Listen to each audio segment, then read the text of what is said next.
Welcome to Chandru maths. So SSC tough question சீரீஸில் இன்றைக்கி நம்ம 6வது பாட்டு பார்க்க போகிறோம். இன்றைக்கி நம்ம பார்க்க போகிற கொஸ்டின் வந்து பார்த்தீங்கன்னா கோடிங் டீகோடிங்கில் இருக்கக்கூடிய இந்த மாதிரி டைப்பில் இருக்கக்கூடிய கொஸ்டின். ஓகே, அதாவது ஒரு சின்ன சென்டென்ஸ் மாதிரி கொடுத்துருப்பாங்க, அதுக்கு வந்து பார்த்தீங்கன்னா சம்மந்தமே இல்லாமல் இந்த மாதிரி கோடிங் வந்து கொடுத்துருப்பாங்க. ஓகே, ஸோ இதை வச்சு கொஸ்டின்ஸ் கேட்டிருப்பாங்க. இது நம்ம ஆல்ரெடி கோர்ஸில் டீச் பண்ணியிருக்கோம். பட் அந்தளவுக்கு அதிகமான இம்பார்ட்டன்ஸ் கொடுத்து டீச் பண்ணியிருக்க மாட்டோம், ஏன்னா இதுக்கு முன்னால் இது எப்போ அதான் கேட்பாங்க. பட் இப்போ வந்து ரெகுலராக கேட்குறாங்க. ஆக்சுவலாக இது ஈஸியான டாபிக் தான். ஓகே, டஃப்பான கொஸ்டின்லாம் கிடையாது, ரொம்ப ரொம்ப ஈஸியான ஒரு டாபிக் தான். இது நம்ம எப்படி அப்ரோச் பண்ணலாம், எந்த மாதிரி இந்த கொஸ்டினை வந்து நம்ம குயிக்காக அட்டன் பண்ணலாம் அப்படிங்கிறத அந்த வீடியோ நம்ம வந்து பார்க்க போகிறோம். ஓகே, இப்போ கொஸ்டின் இப்படி தான் இருக்கும். In a certain code language fish lives in water is coded as SAPMFETQ and fish comes under sea food is coded as ZFELINAPQ. How will fish be coded in that language? Okay, ஒரு குறிப்பிட்ட குறியீட்டு மொழியில் இந்த சென்டென்ஸை இந்த மாதிரியும் அதுக்கப்புறம் இந்த சென்டென்ஸை இந்த மாதிரியும் அந்த மாதிரி குறியீடு செய்யப்பட்டுள்ளது அப்படின்னு கொடுத்துருக்காங்க. அந்த குறியீட்டு மொழியில் ஃபிஷ் எப்படி குறியிடப்படும்? ஓகே, நீங்கள் தமிழில் தான் கொஸ்டின் அட்டன் பண்ணணும்ட்டு இந்த சென்டென்ஸும் தமிழில் இருக்குன்னு நினச்சிங்கன்னா அப்படி இருக்காது. இந்த மாதிரி தான் இருக்கும். உங்களுக்கு ஆக்சுவலாக எக்ஸாம்பிள் இப்படி தான் இருக்கும். இது இங்கிலீஷில் மட்டும்தான் இருக்கும். ஓகே, இந்த சென்டென்ஸும் இதோட கோடுமே வந்து இங்கிலீஷில் மட்டும்தான் இருக்கும். ஓகே, ஸோ புரிஞ்சுட்டுன்னு நினைக்கிறேன். இப்போ நீங்கள் ரெண்டு சென்டென்ஸையும் அந்த ரெண்டோட கோடையும் கம்பேர் பண்ணணும். இப்போ இதில் மொத்தத்திலே 2 சென்டென்ஸ் 2 கோடு தான் கொடுத்துருக்காங்க. ஒரு சில கொஸ்டினில் 3-4 சென்டென்ஸ் 3-4 கோடு கூட கொடுப்பாங்க. ஓகே, இப்போ ஃபிஷ் லிவ்ஸ் இன் வாட்டர். அடுத்த சென்டென்ஸை பாருங்க, fish comes under seafood. இப்போ இங்கே ஃபிஷ்ஷுங்கிற வேர்டு இருக்குது, இங்கேயும் ஃபிஷ்ஷுங்கிற வேர்டு இருக்குது. கண்டிப்பாக 2 சென்டென்ஸை எடுத்தீங்கன்னா அட்லீஸ்ட் ஒரு காமனான வேர்டாச்சும் கொடுத்துருப்பாங்க. இப்போ இந்த இடத்துல வந்து கோடு கொடுத்துருக்காங்களே SAPMFETQன்னு. ஃபிஷ்ஷுக்கு SA, லிவ்ஸுக்கு வந்து PM, இன்னுக்கு FE, வாட்டருக்கு TQ அப்படி கிடையாது. ஃபிஷ்ஷுக்கு எது வேணாலும் இருக்கலாம், லிவ்ஸுக்கு வேற எது வேணாலும் இருக்கலாம். ஓகே, ஸோ அதை எப்படி கண்டுபிடிக்கிறது அப்படின்னா இந்த மாதிரி காமனான வார்த்தை ரெண்டு சென்டென்ஸ்லையுமே எது இருக்குதுன்னு பாருங்கள். இப்போ 2 சென்டென்ஸ்லையுமே வந்து பார்த்தீங்கன்னா ஃபிஷ்ஷுங்கிற வார்த்தை காமனாக இருக்குது. அதை தாண்டி வேற எதுவுமே காமனாக இல்லை. அப்போ ரெண்டுலேயுமே ஒரே வார்த்தை காமனாக இருக்குது அப்படின்னா 2 கோடுலேயுமே காமனான ஒரு கோடு இருக்கும். ஓகே, ரெண்டுலேயுமே வந்து பார்த்தீங்கன்னா காமனான ஒரு கோடு இருக்கும். அந்த கோடு தான் ஃபிஷ்ஷுக்கான கோடு. ஓகே, இப்போ SAPMFETQ, இங்கே ZFELINAPQ. ஓகே, இங்கே FE இருக்குது, இங்கேயும் FE இருக்குது. SAPMTQ இங்கே எங்கேயுமே இல்லை. ஓகே, TQ இருக்குது, TQ இல்லை. ஸோ அப்போ இந்த ரெண்டுலேயுமே பார்த்தீங்கன்னா FEங்கிற கோடு வந்து காமனாக இருக்குது, ரெண்டுலேயுமே ஃபிஷ்ஷுங்கிற வேர்டு காமனாக இருக்குது. அப்போ ஃபிஷ்ஷோட கோடு வந்து பார்த்தீங்கன்னா FE அப்படிங்கிறது தான். ஓகே, இவ்வளோ தான் நீங்கள் பண்ண போகிறீங்க. FEங்கிறது தான் கோடு. ஸோ இனிமேல் நீங்கள் இந்த மொத்த சென்டென்ஸையெல்லாம் ரீட் பண்ணிக்கிட்டு இருக்க வேண்டாம்.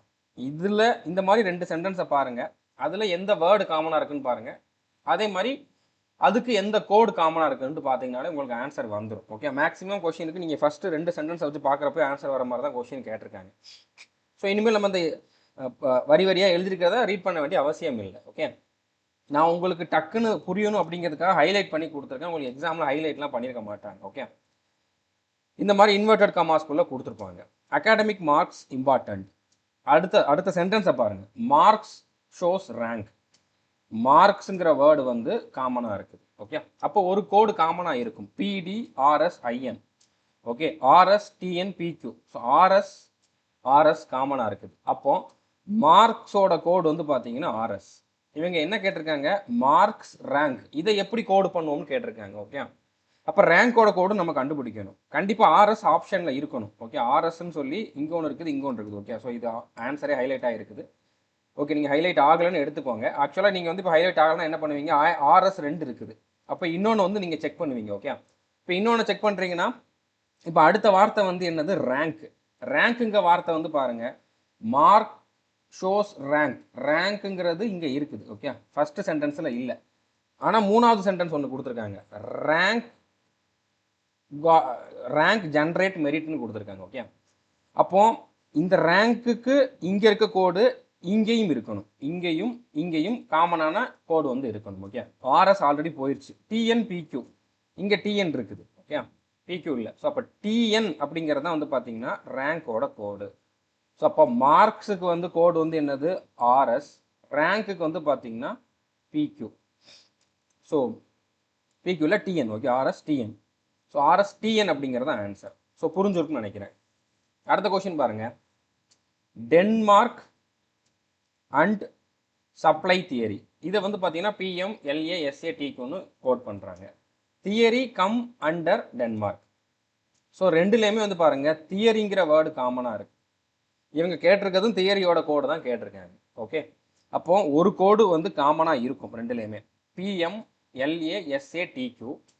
இங்கே வந்து பாருங்க ISTQSNMQ. ஓகே, ஸோ TQ வந்து காமனாக இருக்குது.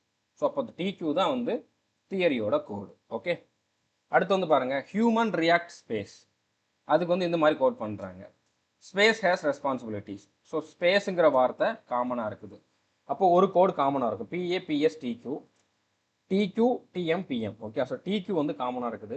ஸோ ஸ்பேஸுங்கிற வேர்டுக்கு TQ தான் கோடு. ஸ்பேஸோட கோடு என்னன்னு தான் கேட்டிருக்காங்க.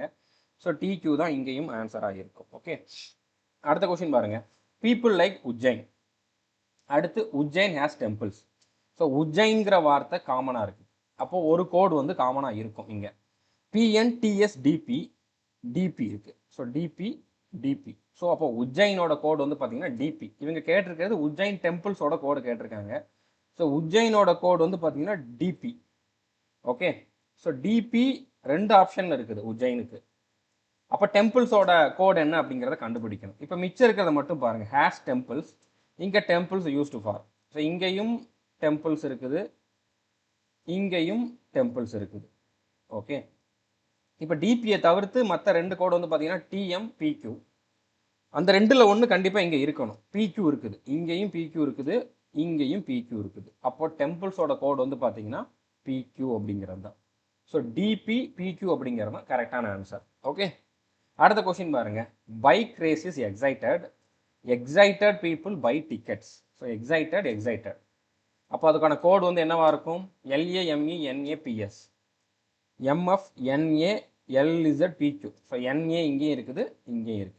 ஓகே, ஸோ அப்போ எக்ஸைட்டடோட கோடு NA தான். NA தான் ஆன்சர். ஓகே, எக்ஸைட்டடோட கோடு தான் கேட்டிருக்காங்க, NA தான் answer. Okay, uniform civil code formed. Goa come under this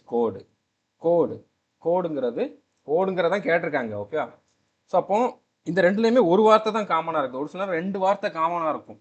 அப்போ நீங்கள் கவனிக்காமல் விட்டிங்கன்னா தப்பு பண்ணுறதுக்கு வாய்ப்பு இருக்குது. ஓகே, ஸோ இப்போ கோடு அப்படிங்கிற கூடிய வார்த்தை வந்து காமனாக இருக்குது. ஓகே, இப்போ PS PM TQ IZ, PZ TQ IM ZP AP இருக்குது. TQ இங்கேயும் TQ இருக்குது. ஸோ TQ தான் கோடோட கோடாக இருக்கும். TQ தான் வந்து ஆன்சர். ஓகே, அடுத்த கொஸ்டின் பாருங்க. இந்த கொஸ்டின் கொஞ்சம் ஓரளவு மாடரேட்டான கொஸ்டின். ஓகே, இது வரைக்கும் பார்த்ததெல்லாம் ஒரே ஒரு வார்த்தை டக்குன்னு போடுற மாதிரி இருந்துச்சு. இதுதான் ஓரளவு கொஞ்சம் வித்தியாசமான question. Okay, track the eject break, அதுக்கு வந்து ஒரு கோடு கொடுத்துருக்காங்க. Break the people blue. So பிரேக்குங்க வார்த்தை ரெண்டுலேயுமே காமனாக இருக்குது. Okay, EVOTBBHA CTHANAMA. HA இருக்குது, இங்கே HA இருக்குது. பட் கொஷினில் அவங்க பிரேக்கோடது கேட்கல. ஓகே, ஸோ நீங்கள் கண்டுபிடிச்சிங்கன்னா எழுதி வச்சுக்கோங்க. பிரேக்கோட கோடு வந்து பார்த்தீங்கன்னா HA அப்படிங்கிறத எழுதி வச்சுக்கோங்க. இப்போ இதையும் அடுத்த சென்டென்ஸையும் பாருங்கள். Break are people blue, colour are eject text. Okay, are இருக்குது, இங்கே ஆர் இருக்குது, அடுத்து இங்கேயும் ஆர் இருக்குது. இந்த ரெண்டு சென்டென்ஸையும் பார்த்தீங்கன்னா ஆறுங்கிற வேர்டு மட்டும்தான் காமனாக இருக்குது. இப்போ நீங்கள் ஆல்ரெடி இந்த HAவை கண்டுபிடிச்சிங்க பிரேக்குக்கு. மற்ற மூணை மட்டும் பாருங்கள். இதோட கோடையும் கம்பேர் பண்ணணும். இப்போ CTNAMA, MA இருக்குது, இங்கேயும் MA இருக்குது, இங்கேயும் MA இருக்குது. ஓகே, அப்போ ஆரோட கோடு வந்து பார்த்தீங்கன்னா MA. இப்போ ஃபர்ஸ்ட் சென்டென்ஸையும் மூணாவது சென்டென்ஸையும் கம்பேர் பண்ணுங்க. ஓகே, இப்போ track the eject, colour eject text. எஜெக்ட்டுங்கிற வேர்டு வந்து காமனாக இருக்குது. ஸோ இப்போ ஆல்ரெடி நம்ம இதோட கோடில் HAவை வந்து பிரேக்குக்கு கொடுத்துட்டோம். மற்ற மூணு கோடை மட்டும் பாருங்க. EVOTBB, இங்கேயுமே மற்ற மூணை மட்டும் பாருங்க. OT, ஸோ OT காமனாக இருக்குது. ஓகே, OT காமனாக இருக்குது. அப்போ எஜெக்டோட கோடு வந்து பார்த்தீங்கன்னா OT.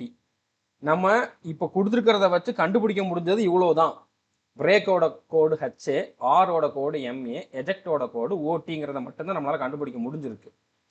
ஆனால் இவங்க கேட்டிருக்கிறது நம்ம கண்டுபிடிச்சதுல ஒன்று கூட இல்லை, கலர் டெக்ஸ்டோட கோடு கேட்டிருக்காங்க. அதை எப்படி கண்டுபிடிக்கிறது? இப்போ கலர் டெக்ஸ்ட் ரெண்டுமே வந்து இந்த 3வது சென்டென்ஸ்ல தான் இருக்குது. ஓகே, 3வது சென்டென்ஸ்ல எக்ஸ்ட்ராவா வேற என்ன இருக்குது? ஆரும் எஜெக்டும் இருக்குது. நம்ம ஆர் எஜெக்டோட கோடை கண்டுபிடிச்சிட்டோம்.